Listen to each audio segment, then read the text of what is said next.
Banyak kasus-kasus investasi bodong kelas kakap tidak selesai Pak, di Polda Metro dan di Barreskrim. Contoh di Polda Metro, Narada, Minapadi itu tidak selesai. Di Barreskrim itu ada kasus operasi simpan pinjam sejahtera bersama. Korbannya juga belasan ribu orang, juga belum selesai. Digugat oleh Pak RSO 2 gugatan perdata. Digugat? Iya, gugatan perdata perbuatan melawan hukum. Gugatan pertama itu di Pengadilan Negeri Tangerang 200 miliar. Gugatan kedua di Pengadilan Negeri Jakarta Barat 250 miliar. Dianggap pencemaran nama baik ketika saya dan Pak Alvin itu bicara di podcast YouTube, satu lagi yang di acara Forum Indonesia di waktu itu di Hotel Pullman Tamrin. Polisi Indonesia loh, dia bisa ya, nggak usah ngomong ini ya, yang terhadap 6 syahadah itu Habib Rizik itu belum jadi tersangka loh, baru panggilan 2 kali loh, ya kan, bisa di TO, dikejar, ya kan, pengawalnya dibunuh.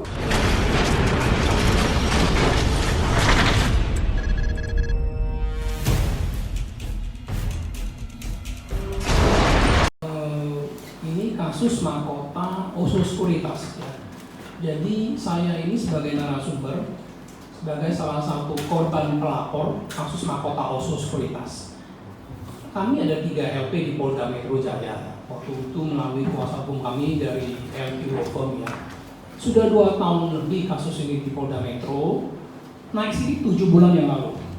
Sudah tahap penyidikan sudah 7 bulan yang lalu ya? 7 bulan yang lalu naik penyidikan.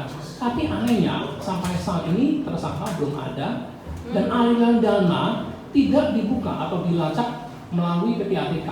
Karena setahu saya kasus-kasus investasi gagal bayar yang kelas kakap begini itu begitu naik sidik, aliran dana itu langsung dilacak melalui PPATK. Itu yang rajin dilakukan. Kalau saya baca di media ya untuk kasus-kasus besar lainnya. 7 bulan ini tidak dilakukan. Padahal apa susahnya sih koordinasi dengan PPATK? Karena dengan aliran dana bisa diketahui apakah ini ada tindak pidana pencucian uang atau tidak, apakah ini ada skema ponzi atau tidak, kan gitu. 7 bulan tidak ada tersangka dan tidak dibuka aliran dananya, aneh gitu. Iya. Bagaimana kemudian para korban ini memproses ini dan terus mengawalnya? Apakah sudah ada kemajuan dalam tim 7 bulan ini? Kalau bisa digambarkan? 7 bulan ini sih kami melalui kuasa hukum kami itu tetap ya push lah ya ke Polda Metro ya. Terakhir itu ada gelar perkara Oso sudah belum diketahui hasilnya. Jadi LP terhadap mahkota Oso Sekuritas ini bukan cuma kami di Polda Metro Jaya, di Barreskrim, TV Dexus setahu saya ada 3. Belum lagi di Polda-Polda daerah, Polda Riau ada, atau di Jawa Timur kalau nggak salah juga ada. Dan saya juga bukan bicara kasus mahkota Oso Sekuritas saja. Banyak kasus-kasus investasi bodong kelas kakap tidak selesai Pak, di Polda Metro dan di Barreskrim. Contoh di Polda Metro, Narada, Minapadi itu tidak selesai. Di Barreskrim itu ada kasus operasi simpan pinjam sejahtera bersama. Korbannya juga belasan ribu orang, juga belum selesai. Jadi ya harapan saya kepada pihak kepolisian, tolonglah, ini korban kan begitu banyak ya. Di total ini puluhan ribu orang. Ini uang darah hasil kerja triliunan. Di total mungkin yang kasus-kasus saya bilang tadi puluhan triliun. Tolonglah, tolong polisi tuntaskanlah kasus ini. Ya harapan kami sih dengan adanya data dari PPATK, kalau ada tindak pidana pencucian uang tentu kan bisa dilacak dan sita aset. Lalu oleh perintah pengadilan dikembalikan kepada para korban. Ya saya rasa harapan para korban ya seperti itu. Oke, itu tentunya harapan para korbannya. Kalau tadi Mas Alwi sempat menyebut bahwa mahkota ini kan di bawah RSO ya, saudara RSO, kemudian juga sudah ada 5 kali undangan klarifikasi, tapi ini diabaikan oleh RSO. Apakah ini Mas Alwi ini mungkin bisa mengungkapkan kejanggalan atau apa sih sebenarnya yang difikirkan oleh para korban-korban ini, kenapa bisa sampai pengabaian dan kemudian juga ya bisa dibilang pembiaran ya begitu Mas? Kalau tidak salah itu 6 atau 7 kali undangan klarifikasi tidak hadir. Sudah sampai 7 kali? Pada saat tahap penyelidikan. Ya, tapi kan sekarang sudah naik sidik ya. Saya juga nggak tahu apakah sudah diperiksa atau belum Pak RSO-nya. Iya. Oke. RSO ini kan ketua KOI ya Mas ya. Kemudian juga kita tahu Kapolri ini ketua ISI, kemudian juga Kapolda Metro Jaya ini sekjen PBSI. Kalau kita berbicara mengenai kasus-kasus yang terjadi, tentunya kita tidak ada berpikir seperti apa ya, tidak ada berpikir negatif. Tapi bagaimana sih kemudian melihat apakah ini jadi ada pengaruh karena ada mungkin unsur kedekatan atau apa? Ya, pengaruh bisa saja. Jadi mungkin ada faktor jadi segan atau mana ya, faktor pertemanan atau gimana. Ya ini dugaan saya ya. Bisa saja terjadi seperti itu dugaan saya. Ya.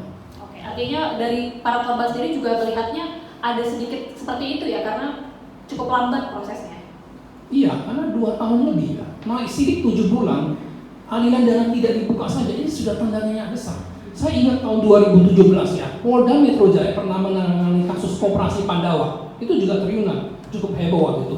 Di awal 2017 ya, dalam waktu singkat saja itu aliran dana sudah dilacak, disita aset. Sudah P21 dalam waktu singkat. Ini kasus mahkota sekuritas 2 tahun lebih. Dan satu hal yang paling janggal adalah saya mau bicara soal OJK. OSO sekuritas ini kan under OJK ya. Sejak 2 tahun lebih itu banyak pengaduan kepada OJK terkait gagal bayar OSO sekuritas. Tapi OJK di media tidak pernah berikan statement sekalipun tentang kasus ini. Tidak pernah saya baca di media mainstream ya, tidak pernah. Betul begitu ya Pak Alvin ya.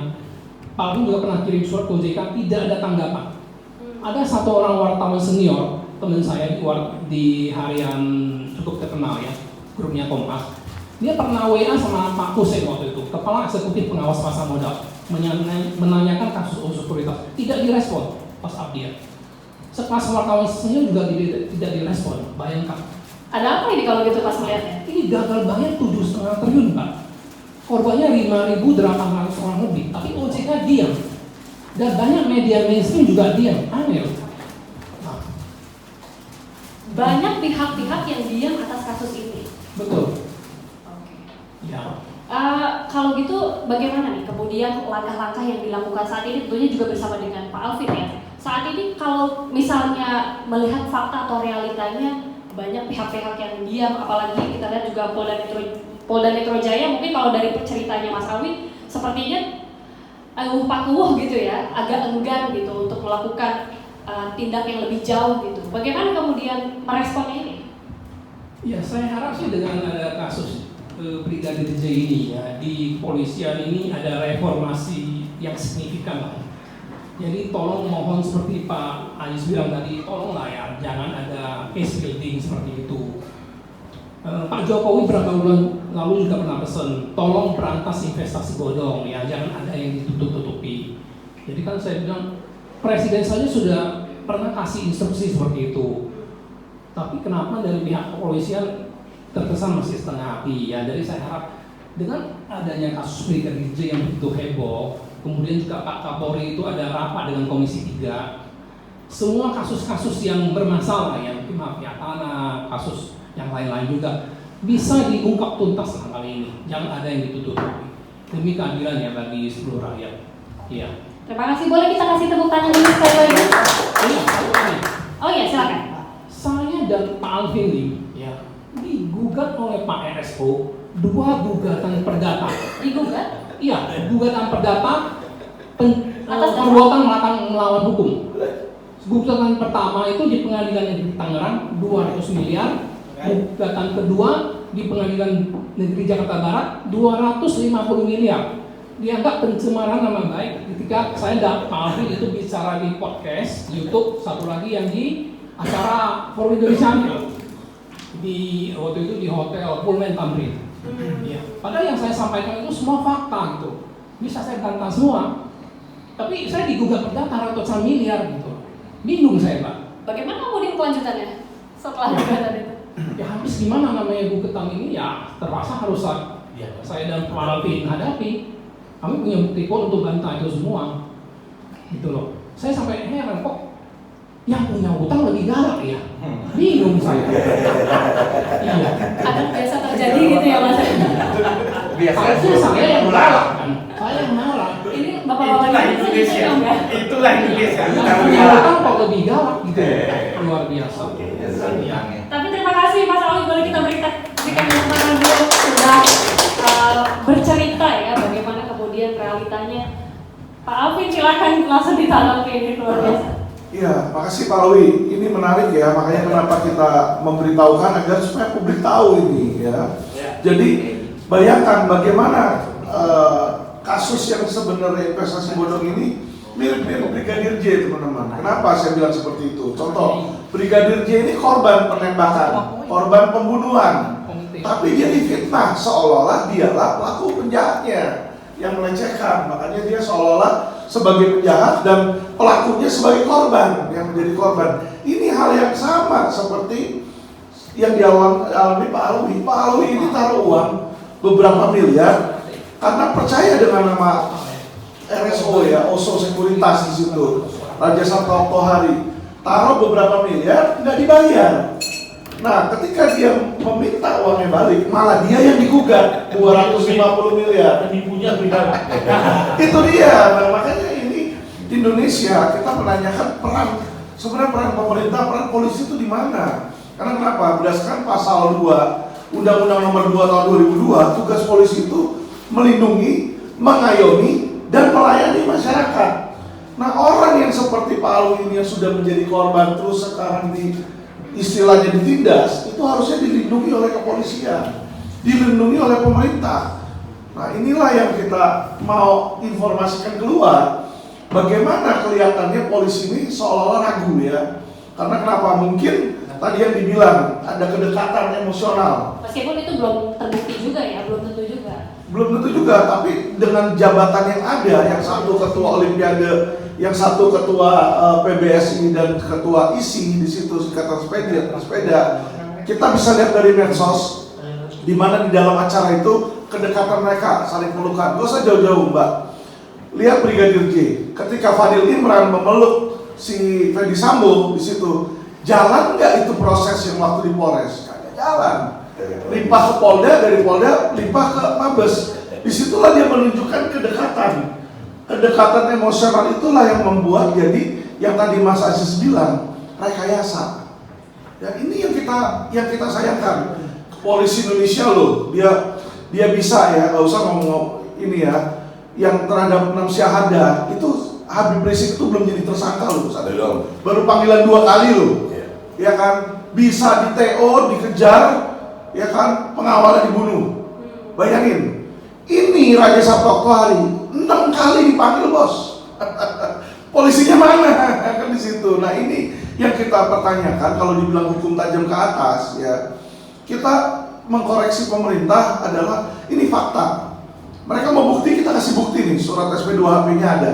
Semua yang kita ngomongin ini fakta. Tujuan kita bukan menjelekkan pemerintah.